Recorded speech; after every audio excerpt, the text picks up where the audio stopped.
This video will guide you through the tuning process for the L-TWOO electronic cable puller shifter. Before tuning, please read the following notes.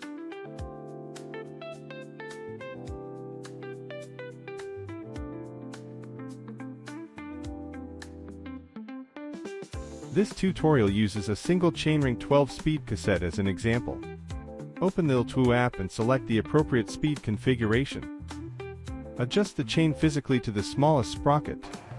Using the L-TWOO app, press the shift button to move the chain to the 11th sprocket. Please proceed to the next steps regardless of whether the chain position changes. Select the All Gears Fin Tuning mode in the app.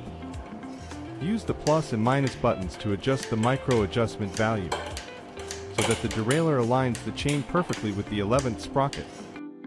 Ensure the rear derailleur guide pulley is vertical to the sprocket. Switch to Single Gear Fine Tuning mode. Shift through different gears and fine tune as needed. If certain gears experience poor shifting or chain rubbing, use the plus and minus buttons in single gear adjustment mode to correct these issues. Thank you for watching this video.